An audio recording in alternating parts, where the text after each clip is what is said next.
oh my God, this is so bad. I don't think it's ever going to go down. I think I'm losing my hearing. So identify the thoughts. First, is it so bad? Well, it's bad, but I'm sure there's things in your life that's been a lot worse, things in others people's life that's been a lot worse. So maybe it's not so bad. Is it going to stay loud forever? I'm telling you right now, no, it's not. Hey everyone, this is Dr. Ben, founder of Treble Health, and we are here for episode 2 of the Ask Treble Health Show. Let's get started with question 1. This question comes from Jackie, who teaches programming classes at a university. Has it been shown that removing earwax by a professional on a regular basis improves tinnitus? Hey Jackie, so I don't think that's been shown. Earwax could be something that leads to tinnitus. So here's how this works. Hey Treble Health community, this is Dr. Ben and Dr. Priscilla Aguilera. We are here at our San Francisco clinic, and I'm here to tell you guys that tinnitus relief and treatment is possible. If you didn't know, we have clinics across the country: San Francisco, South Florida, North Carolina, Pennsylvania, New York City, and Seattle, and we are here to help. Whether you live in any of those cities or you live across the country, we can meet with you for a virtual telehealth consultation, or you can come into one of our clinics. And what I'd encourage you to do today, if you're struggling with tinnitus, if you've been to other doctors and were told there wasn't much you could do, if you feel like you just are stuck with this and have to live with it, talk to us and we can understand your case. And if it's appropriate, we can recommend different solutions that can help you. In a majority of cases, there is hope and there are things you can do. So don't hesitate, click the link below to schedule a consultation with Treble Health today. We're here to help. Now back to the video. Everyone's ear canal has earwax. Earwax is natural for everyone. And the way the ear system is designed is a self-cleaning system. So gradually, earwax will develop in the skin, in the ear canal, and slowly it will be almost pulled out like a suction by time. And the earwax itself cleans the ear canal, taking away debris, dirt, bacteria, etc. So then the earwax eventually falls out of the ear. I myself occasionally feel little balls of earwax falling out of my ear, hitting my ear lobe here, and then going on the ground. So that's how everyone's ear is naturally supposed to work. But putting AirPods, earbuds, earplugs, anything like that, constantly putting that in your ears can move the earwax back in towards the middle. So that can create a buildup of earwax. Now, in most cases, that's fine because sound going in through the ear only needs a small portion of the ear canal for you to hear normally and perceive sound as normal. However, if your ear is completely occluded or 90% occluded, then that can affect your hearing and cause tinnitus or ear fullness. Does ear cleaning lead to reduced tinnitus? Is there any evidence or research to support that? I have not seen any. I don't believe there is. And here's why. Tinnitus is typically caused in the neurological system of the ear and the brain. So it has nothing to do with the outer ear canal. If someone's ear was completely blocked with earwax, that would cause tinnitus. But unless you have a higher risk of earwax buildup, then I don't believe cleaning your ears, flushing out earwax on a regular basis will do anything to prevent your tinnitus, other than feeling that your ears are healthy or you're maintaining their cleanliness. All right. So no evidence to support that. This next question comes from Rosemary, who is now retired. Her question is, are there common foods that trigger tinnitus sounds for all people who are suffering? Hey, Rosemary, hope retirement's going well. The answer to this question is that foods play a small role in tinnitus, a very small role. Now, tinnitus comes from either the ear or the auditory nervous system in the brain, or potentially being influenced by areas like the jaw and the neck. So none of those systems directly are impacted by food. Typically, when people ask food or they're trying to optimize food for health conditions like tinnitus, they might use the word inflammation. Does certain food affect the ear or the brain? Does it cause inflammation in those areas? Well, if I ate a ton of bread and a ton of sugar, that would cause some inflammation in my system. But that doesn't get to the ear necessarily. That might affect my blood, which affects my ear, but that's not going to spike tinnitus dramatically in most cases. It's very rarely, if never, going to cause tinnitus. Specific foods that you should be eating if you have tinnitus and you're looking to optimize this, maybe you've been advertised herbal supplements, or you've been shown that certain diets or fasting can influence tinnitus. That usually only affects tinnitus on the margins, maybe 2 to 5%, right? The majority of tinnitus treatment should come from sound-based protocol plus a cognitive-based protocol. Those are the two fundamentals that lead to the best results. For someone who is trying to optimize diet, nutrition, etc., I wouldn't go to food. I don't think it's going to do that much for tinnitus. That said, there are certain indirect pathways to improve someone's nervous system. And when my nervous system is in a better place, tinnitus is easier to manage and often habituates over time with the right plan in place. So if something like diet, nutrition can affect your sleep, health, it can affect your overall cortisol and stress levels of your body. It can make you feel better. That can have effects of calming your nervous system, settling your mind, settling your body and your nervous system. And that will lead to a better chance of reducing tinnitus. All right, let's go to the next question. Hey, Steve, you're up next on the Ask Treble Health Show. Steve, Oh my goodness. how's it going? What's your question, Steve? I just arrived. I've had a private session with Michelle earlier today. Great to meet you, Dr. Ben. Great to meet you as well, Steve. How can I help? Uh, What's your question? I'd like to ask you about the sounds. Is it okay to keep the same sounds, or should I vary them often, or how does that work? Steve, thank you. You're asking a question about sounds and what we call sound therapy. Let's get into a bit of specifics about your case, Steve. So, where are you? Okay. You mentioned that you're working with my team at Treble Health, but tell me more about your case and what's going on. Well, I've only been in it for about less than a month. I've met with Michelle candidate twice, and everything is going smoothly. I have new hearing aids for the first time. My hearing is moderately impaired, and I've started the sounds. I asked her this morning about how varied should I make the sounds, and she answered it. I'd like to hear your take on that. I keep them at moderate volume. I don't keep them too loud so I hear them, but I'm not distracted by them. Absolutely. Um, So, typically, my approach to sound therapy for a patient like you who has hearing loss, it would be to use the hearing devices for tinnitus treatment. So that means simultaneously correcting the hearing loss plus providing sound therapy treatment. And the sound therapy, then it opens up questions like what sound is best? What sound should I use? How often should I use it? What volume should I set it at, etc. I like patients to have a default sound that they have during most hours of the day coming through the device, and then one or two variety sounds that they can choose to opt in to change or adjust when they're noticing that the tinnitus is harder to deal with. So for most people, this might look like pink noise or white noise in their primary setting, so that when they have the devices in during the tinnitus treatment period, they have the hearing aids plus a more white noise sound, kind of a static background sound, easy to ignore, etc. And then if your tinnitus is having a really hard afternoon, or if your tinnitus spikes up, or if you're really stressed or didn't sleep well and the sound feels unbearable, then having some variety sounds to change into. That might be in the devices you're using. That could be more musical based sound therapies, or it could be more nature based sound therapies. That's my typical approach, Steve. What do you currently have set up? it just sounds like a lot of low-level bells. It's not a tune or anything like that. I've Yep. So gotten that used to it and I like it. I'm quite comfortable with it. Okay, very good. So do you have the Widex devices? Is that what you're using? Yes. Okay. Is that what they call them? Yeah, right. Yeah, so we work with that manufacturer and we recommended that to you working with Dr. Michelle on our team at Treble Health. So inside of those devices, there are different sound therapy tracks that tend to provide patients a lot of relief. And we programmed inside of your devices what's called Sound Relax. So there's a library of sounds that work really well for tinnitus treatment.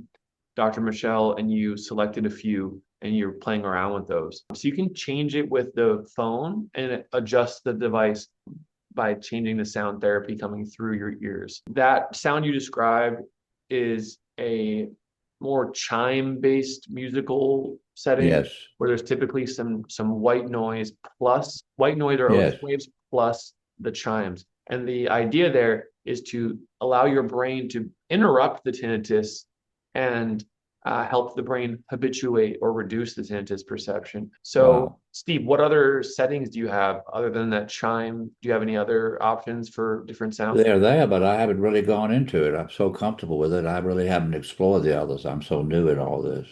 And that's good. So I would say you're comfortable with the default sounds. Yes. That's what we want. We don't want you to be thinking. And this is good for everyone else listening too.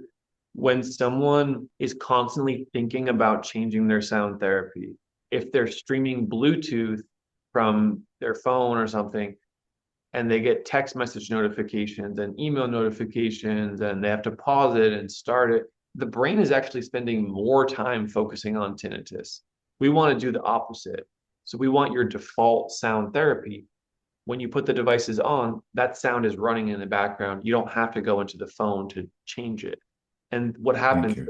what happens there is that when this constant background sound is perceived by the brain as neutral or not bothersome, as the sound therapy should be. Maybe the sound therapy is even, providing some relief or it's soothing. But regardless, if it's neutral or soothing, then the brain learns, oh, this constant sound is safe. It's not an issue. It's not alarming. The tinnitus then slowly is put into that bucket as well. It's essentially Mhm. paired. It's like a conditioned response. It's paired with the sound of your sound therapy. And slowly over time, the brain learns subconsciously, really, not like you're choosing to learn this, subconsciously learning over time to reduce the tinnitus awareness and often the volume as well. That promotes a system called habituation. So you're about a month into this. What have you noticed in the first month? And have you tried something like this before? This is my first try it, and I'm so thrilled to be with you all. And congratulations on, are you all the first group that focused on habituation? That's such a wonderful approach that you're taking with my therapy. Thank And you. I'm thrilled to be here. I can comment on that. We're not the first group. However, most of the rivers, the source of each of these rivers is Dr. Pavel Jastreboff, who's my direct mentor. He trained over 100 audiologists who specialize in tinnitus in a method called tinnitus retraining therapy. And he has a fascinating Mhm. story himself. We'll put a picture of me and him on the screen right now. I visited him in Mhm. his summer home. And so him and I are still very close today. He's still alive. And he discovered that there was this model in the brain that he called the neurophysiological model of tinnitus. We used to think, oh, tinnitus is just caused from hearing loss. If you have hearing loss, you have tinnitus, nothing you can do about tinnitus. But in the last 25, 30 years with Dr. Jastreboff's research, he was a very smart guy. He was a neuroscientist at Yale. He was studying in the laboratories in the lineage of Pavlov. So Pavlov's dogs, classical conditioning, something everyone learns in psychology 101, like I did. That was the lineage that he was in Yale at these labs. And then he found an interest in tinnitus research, thankfully. And he thought, maybe these patients are actually missing something. It's not only the ear, but it's also the limbic system, the emotional regulation of our brain that categorizes some sounds as neutral, not important, like the sounds of our breathing, the Yes. heartbeat of our heart and our body. And it also categorizes other sounds as potentially dangerous, threatening, unknown, concerning. Tinnitus has been put in that box because for most patients, their brain is responding to it automatically like it's a threat or an unknown or something that we should focus on. The extra focusing actually makes it more intrusive and louder. So Oh, the technique of habituation is reverse engineering that system. And it says, okay, if the tinnitus got louder over time for things going in the wrong direction, let's turn that around.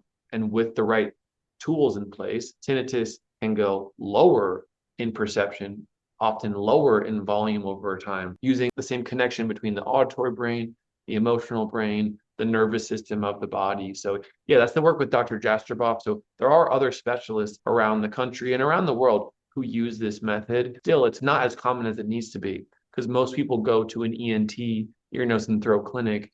And though the typical doctor at those clinics has a very dismissive, unhopeful message. So that's the history of the habituation. In fact, my primary was rather uneducated because he said, "Don't nothing, a damn thing you can do about it. So just live with it."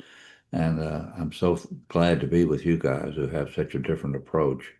When Michelle said that occasionally the sound is totally removed, I should not be overly hopeful that it'll disappear completely, right? I just learned that as it gets softer, I will learn that this and not to pay attention to it through the habituation technique. The habituation process does take time and Yes. it's gradual. It can be so gradual that day to day we really don't notice it. But then when we look back 2 or 3 months in the past, and we're tracking your data with the tinnitus functional index, right? So Oh, wow. every time that Good. you as our patient fills out this comprehensive questionnaire with the tinnitus functional index, we measure the tinnitus over time. And that is a tool that researchers and scientists use to quantify this subjective symptom. So keep filling that out throughout the treatment because that's what we'll use to be able to show really Well, that's great. how this is changing. Top tips for habituation are you can't force it. So it's not okay, I'm going to habituate faster today. Can't do that. It's really subconscious. If the brain is an iceberg with the tip of the iceberg being our conscious mind, what we're aware of. Beneath the water, the majority of the mass here is the subconscious mind, which does a lot of work without us being aware of it. That is what's driving tinnitus to be habituated or categorized as more neutral over time.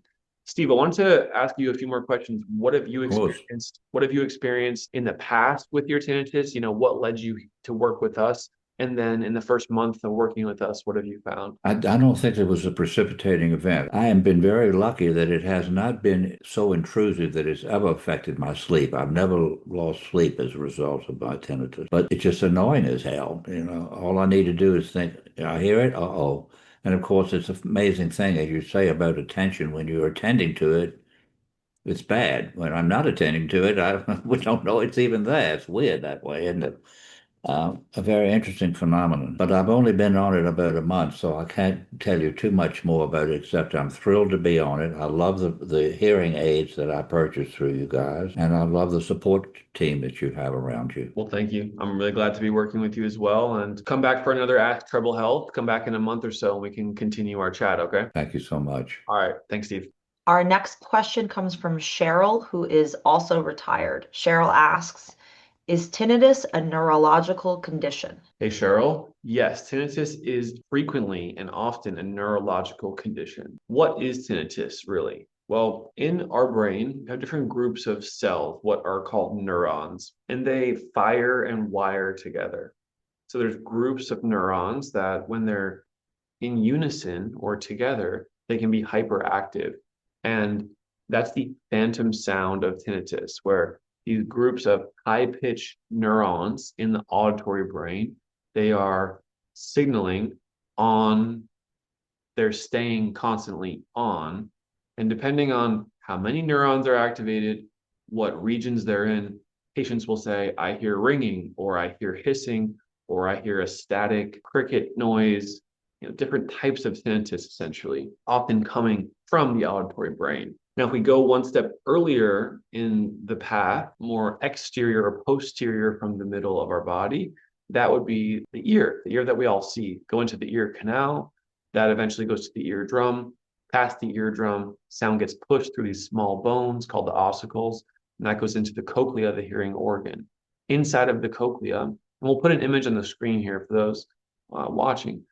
Inside of the cochlea, there are these small cells that are called stereocilia or hair cells. They're not hair like hair on my head. They're very, very small, almost like microscopic blades of grass that vibrate based on acoustic sound or how sound waves get pushed through the ear. When someone has any degree of hearing loss in that system, and most of us do, I like to ask the question, do you have the same hearing you did 40 years ago? Pretty obvious. No, I don't. I think I've lost some hearing. And even a very small change, a very small delta in that area can send through the chain of events a lack of stimulation of those high-pitched, soft sound input neurons in the auditory brain. And that creates the phantom sound of tinnitus. So for most patients, when they experience the hearing test at the clinic, when they get that hearing test, they're going to receive the results. You have high pitch hearing loss. Well, there's no surprise that tinnitus is high pitch because it's a phantom sound in the auditory brain and it's related to the ears, to the physical ears. So in that case, tinnitus is definitely neurological in origin. However, it's related to the hearing organ or the physiological structure of the ear. Separately, we have other causes of tinnitus other than hearing loss. There's central subtype, central nervous system related tinnitus. I often call this stress-induced tinnitus, and that is 100% neurological. Even somewhat emotional or psychological related, because that can put pressure on the nervous system, which is a neurological system of nerves connecting our brain and our body. And that tinnitus is definitely 100% neurological. Then there's another physical and neurological component for some patients, which can be issues related to the jaw or the cervical spine, the neck. So the jaw could be TMJ issues, the neck could be cervical spine issues. And those are physical structures, but they send signals through, most commonly the trigeminal nerve. And that trigeminal nerve, the fifth cranial nerve, it's a nerve that goes up to our brain. And that nerve can activate tinnitus. It can create tinnitus in some cases by activating the auditory nervous system, activating the auditory brain, so the patient experiences a high-pitched ringing in one ear. So those explain that tinnitus often has neurological components, and there are certain kinds of tinnitus which are purely neurological. Next up, looks like we have Dolores. Dolores, you and I have spoken a few times previously. Great to see you again. What's your question today? My question is, how do I know when I reach habituation? Sometimes I think that I'm there because I will go the whole morning without putting my devices in and not realizing it. And I haven't had any issues or fewer issues with tinnitus. So I'm not quite sure where I am. I still, like this morning, I forgot to put them in. I just put them in right now, actually. And I know you mentioned before that because I do have some hearing loss, that I would probably need to continue to wear them. But if I feel that I'm not aware that I'm having hearing loss to the point that I always need to have the device, uncertain about what to do, how to go forward. Great question. I love it and very relevant for a lot of people. So you're in the later stages of tinnitus treatment, and now we're optimizing, okay, what's the resolution here? How do we know when tinnitus treatment can stop and we can take the current level of tinnitus we have and say, okay, this is my baseline. I'm comfortable with this. I'm not missing any future gains. I can stop the tinnitus treatment. And now if I have a high pitch hearing loss, I can be aware of the best ways to manage that hearing loss, but not need to worry about the tinnitus too much. And I think there's a lot of people watching who also are in a process where they're doing things to improve their tinnitus, but they're wondering when is enough, when should I stop, etc. Dolores, I want to ask you, currently on a 1 to 10 scale, 1, tinnitus is not a problem at all. 10, tinnitus is an extreme problem. In the last month on average, where would you rate your tinnitus impact in your life? Probably about an 8. That's significant. My initial response is we have more work to do, and I would not say you're habituated. But I'll ask a follow-up question. What percentage of time are you aware of your tinnitus during waking hours? 10%, 50%, 90%? Depends on the day. But I would say that I'm aware of it, maybe about 10% or maybe a little more. It really depends on the day. That makes sense. Some days are worse than others. So what I'd like to see with habituation is that for the percentage awareness during the day, that it's less than 20%. Dr. Jastreboff, founder of tinnitus retraining therapy, suggests, hey, if someone's aware of the sound less than 20% of the day, they've reached a significant degree of habituation. Because that means 80% or more of the day, you're not thinking about it, you're not really hearing it. And that's similar to my breathing. I'm constantly breathing in and out, but I am habituated to it. I'm aware of it, 1% of my day. but it's always there. So for the awareness percentage, we like to see under 20%. And I like to see that for at least 3 months before the patient stops actively doing a tinnitus treatment. Oh, okay. Okay. Now, for the perceived intensity or it's bothering me 8 out of 10, or it's a problem, a serious degree still. That one's interesting. Would you say your volume is around that level, or how has your volume changed throughout the treatment? Like right now, it's just a mild kind of king sound, and that's pretty much been constant for a while. There was a couple days about 2 weeks ago where it was like railroad tracks. It was really loud. That hasn't been happening as much as it has in the past. With volume perception, we don't need that to change too much in order for habituation to work. I'll say that again because it is a hard one to understand for a lot of people. The ability for our brain to habituate to a sound is separate from the perceived volume or intensity of the sound. And I first learned this the first person I met who habituated to a loud tinnitus, he said he had this loud ringing in one ear. It was there for about 5 years. He had tried a few things, nothing really worked. He was one of the hosts for the San Diego Tinnitus support group. His name is Dave. I interviewed him on our YouTube channel, and he shared his story years ago. And he explained that when he started working with a mental health specialist around the language he was using for his tinnitus, this is more of a cognitive behavioral therapy approach. When he started to do that, after some time, he noticed that he wasn't bothered by his tinnitus. He was habituated to it. It wasn't an issue anymore. And when I asked him, well, how did the sound change? Did the volume change? He said, no, when I hear it, it's still loud, but it doesn't show up in my life much anymore. I don't hear it. I don't think about it. When it is there, yeah, I noticed it. I think it's about the same loudness. And he was really happy. He was like, yeah, I'm better. I'm feeling a lot better. So what that really showed me firsthand through that individual was the loudness of tinnitus does not need to change dramatically in order for the person's life to change and improve with it. I want the volume to reduce as much as possible for every one of our patients and for you. Sometimes it can stay loud or it can stay intense, but we habituate. So with that in mind, Dolores, I want to answer the second part of your question, which is, when should you stop sound therapy treatment, and should you just focus on the hearing loss now? My comment on hearing loss is that when your tinnitus treatment is over, then you can use the same devices on your ears. For example, hearing aids programmed for tinnitus sound therapy. We can update the settings when the time is right, so that you can have hearing aids for different situations where you need to hear better in. You've shared, hey, you share with me, hey, this is not a constant issue of my hearing. I don't have that much trouble hearing people. So there's usually times when you might notice some difficulty hearing. Let's just talk about that for a little bit. Do you occasionally notice you have to ask people for repetitions, or certain people or certain places are hard to hear in? Do you notice that ever? No, what I have noticed is I have to turn up the TV louder than I have in the past. And my tinnitus now is primarily in my right ear. So can you just have it in one ear? And it used to be in both ears? It used to be in both ears. So yeah, first point there,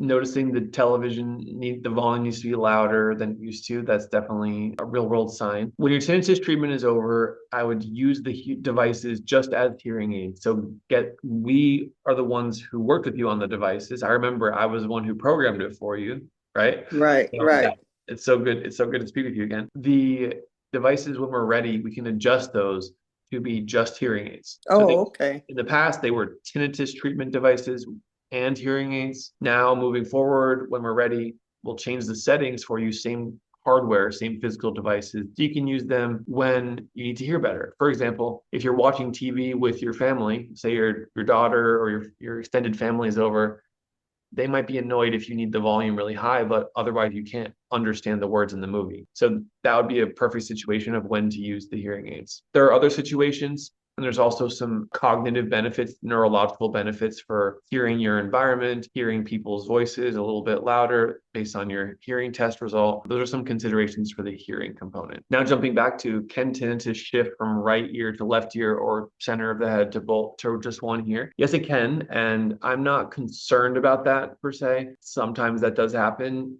There's nothing wrong when it does happen. I would like for you to talk to your audiologist on my team who you're working with now for the devices and have them fine-tuned and adjusted as your tinnitus changes. So let's say that now you mostly hear your tinnitus in the right ear.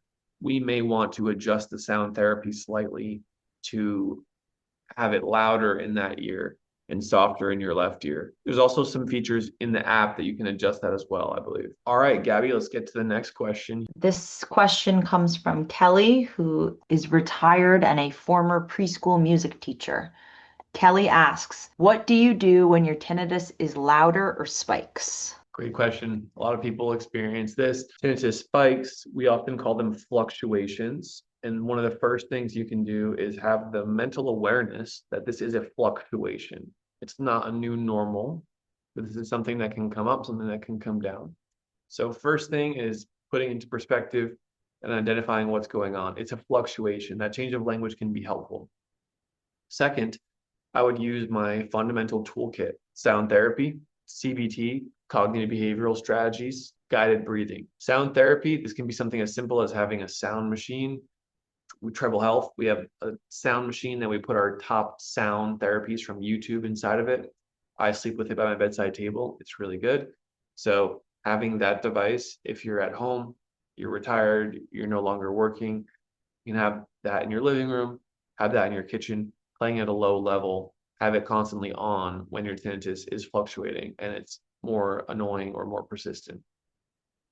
Set the sound therapy softer than your tinnitus and have that going in the background for as many hours or days as your tinnitus is louder. Second, the CBT-based strategies, these are more mental, cognitive ways to change our brain's reaction in response to the sound. Understanding that there can be automatic negative thoughts that come up. So identifying what those thoughts are, observing those thoughts, and then evaluating those thoughts. Is that true? For example, tinnitus is spiking or getting louder. It might be normal to think, oh my God, this is so bad. Is it ever going? I don't think it's ever going to go down. I think I'm losing my hearing. So identify the thoughts. First, is it so bad? Well, it's bad, but I'm sure there's things in your life that's been a lot worse, things in others people's life that's been a lot worse. So maybe it's not so bad. Is it going to stay loud forever? I'm telling you right now, no, it's not. So tell yourself that, you evaluate the thought, and then you understand, okay, no, it's not. It's not going to stay loud like this. The third is this thought is, I'm going to lose my hearing. And no, the way the science works and the anatomy works, you're not going to lose your hearing because you have a tinnitus spike. Now, the third tool in my fundamental toolkit would be guided breathing techniques, ways to settle the mind, settle the body, essentially settling the nervous system. When the tinnitus is spiked, the nervous system is on high alert. It's like if there's a high-pitched sound coming from your kitchen or your car, you are trying to figure out what's the problem here. So I need to be alerted to fix this. This is not normal. So same thing with when it's coming from inside your own head. Your body's on high alert. You're trying to look for the solution, try to solve it. Guided breathing is an underrated tool for settling the nervous system. If it's in the nighttime this is happening, what I recommend is 4-7-8 breathing to help you get to sleep. That means inhale for counts of 4, 1, 2, 3, 4. And then with that solid amount of air in your lungs and your stomach, hold it for 7, count of 7. 1, 2, 3, 4, 5, 6, 7. Relax your stomach during that part, as it's hard to hold that if you don't have experience. And then exhale for 8, slowly, like you're sipping out through a straw. 1, 2, 3, 4, 5, 6, 7, 8. Do about 20 rounds of that when you're laying down, and that's the kind of thing that helps you get to sleep. Additionally, there's other guided breathing techniques you can use during the day. For example, sitting in a chair, sitting upright, having a straight spine, and using a guided meditation or a guided breathing tape. We'll include below there, or search on YouTube, there's the 7-day tinnitus meditation challenge. I created that right when I was starting our YouTube channel. It's very effective, and tens of thousands of people have used it and gotten benefit from it. It's free on YouTube. 7-day guided meditation challenge by Treble Health. So that's what I would use, and I think that is more than enough to get your tinnitus under control when you have a spike or a fluctuation. This is the Ask Treble Health Show, episode number 2. My name is Dr. Ben, founder of Treble Health. We're going to keep these going. If there's a specific question you have, do not hesitate. Comment below here on YouTube, and our team will try to include it in the next episode. And if you're not on our email list, then you can join it by going to tinnitusquiz.com, filling out the information at tinnitusquiz.com. You'll be then on our email list where you can respond to any of our emails with your question. Make sure you mention Ask Treble Health Show, or you can reach out to us via email at media@treblehealth.com to ask your question. Thanks so much, and we'll see you on the next Ask Treble Health Show. Bye-bye.